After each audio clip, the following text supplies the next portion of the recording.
Hi guys, and welcome to another episode of Kabir Considers. In this video, I'm going to react to what would happen if the 1992 Dream Team played the 2008 Redeem Team. Now, I reacted to a video of the Dream Team about a year ago, and apparently they are probably the best basketball team of all time, potentially.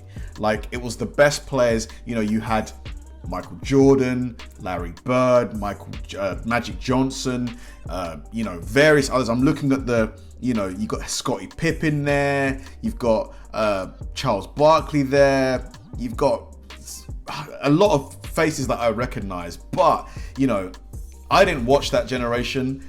And the 2008 team, oh my God, you had Kobe, you had Shaq, you had LeBron, you had Dwayne Wade, you had just, a lot of names that my generation and younger probably call, they probably call them the best players of all time now. It's a generation thing, isn't it? Each generation's going to think their generation's the best and so on and so forth. But this video, I'm hoping, is going to answer the question, what would likely be the outcome if these two teams were to meet and to play? Who would come out on top? I honestly have no idea. I have no clue. Any team with Michael Jordan, you just have to say they would win. But LeBron, Kobe, and Shaq on the same team? Whew. So this video, I'm sure it's going to be fun. Let's do it.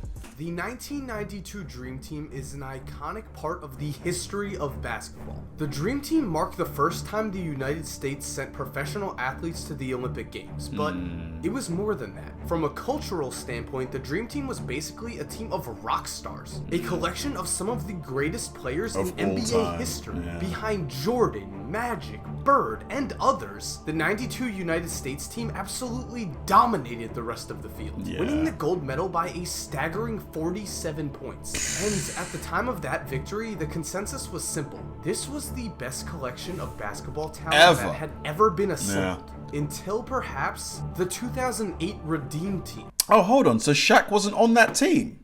Ah, hold on a minute. The best collection of basketball talent that had ever been assembled. So who played center? Who played center? Ah, Dwight. Gotcha.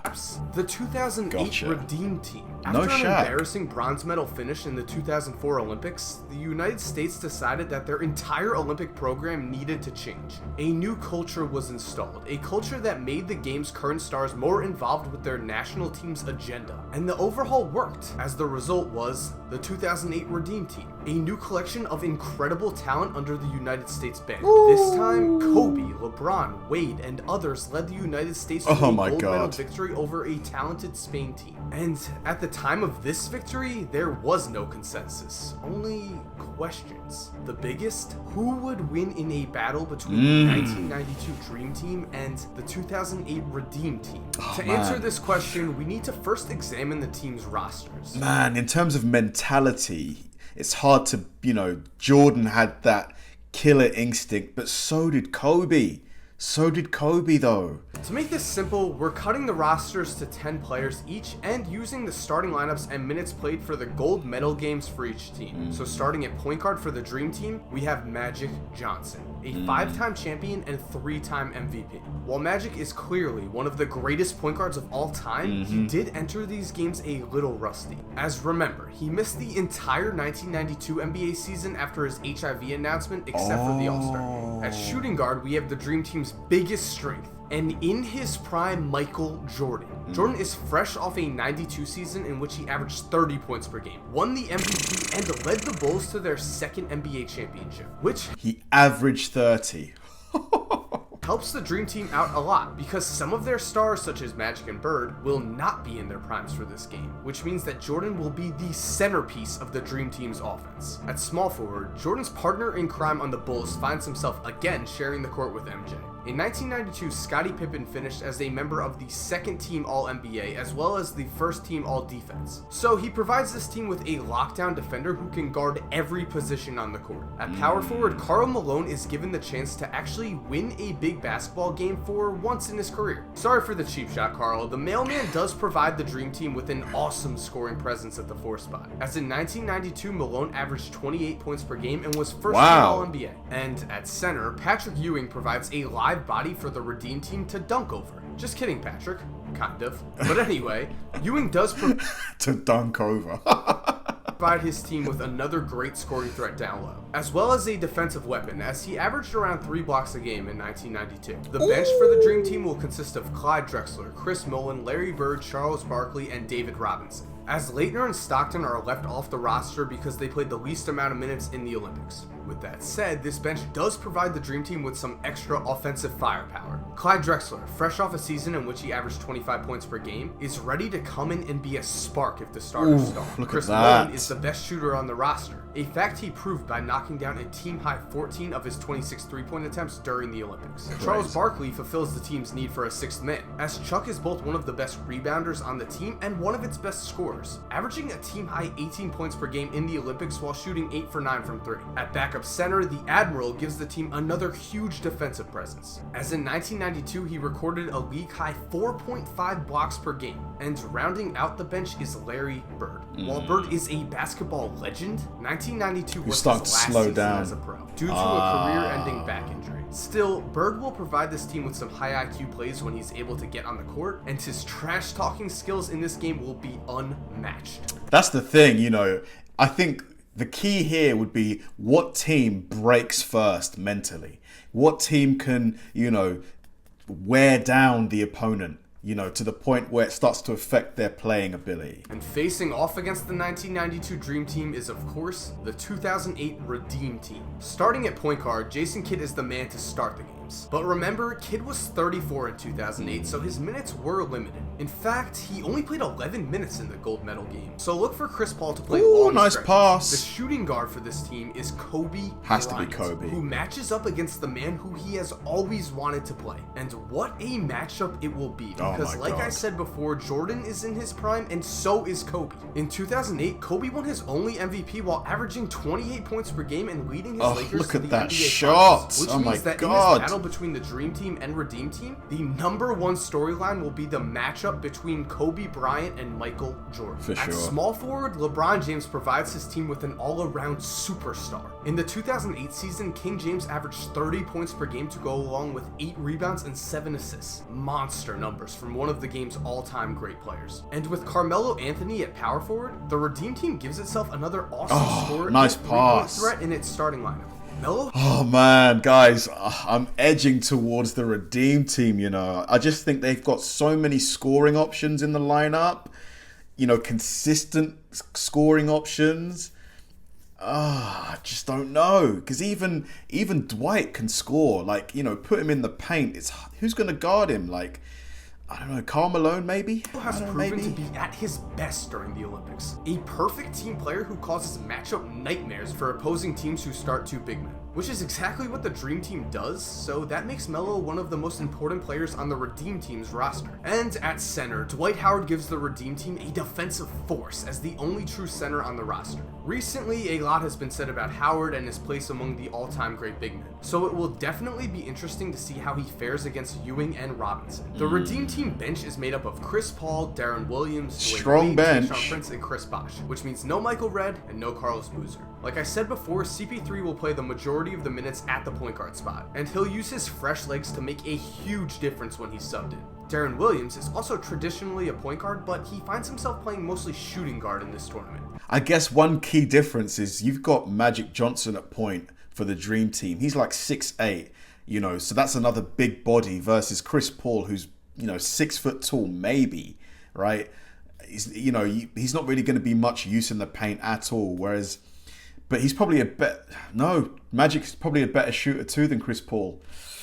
Which is fine because he has the 3-point range to make a difference when he's out there. The 6th man on this team is Dwayne Wade, an incredibly talented all-around player who could easily be a starter. In fact, Wade actually led the Redeem Team in scoring off the bench, so his contribution to this game will be vital. The backup big man for the Redeem Team is Chris Bosh. Bosh's shooting ability at the center position gives this team incredible court spacing. And the 10th man for this team is Tayshaun Prince. Prince will not get a lot of minutes, but he'll be able to use his length to really help his team on defense when he's out there. And so with the roster set, the only thing left to do is play the game. The game begins as Dwight Howard wins the tip, and just seconds later, LeBron James knocks down a jumper off a Jason Kidd pass. 7 seconds after LeBron's shot falls, Patrick Ewing banks in a layup off a sweet feed from Magic, as both teams establish that this will be a fast-paced game. Ewing continues to bang close for the Dream Team early, as he scores on his team's next 2 possessions. Midway through the quarter, Michael Jordan gets on the board after a pull-up mid-range jumper, though he is quickly matched by a drive to the basket from Kobe. With 3 minutes left in the first, Jordan draws a foul on his own explosive drive to the basket, and after hitting both free throws, the Dream Team takes a 5-point lead.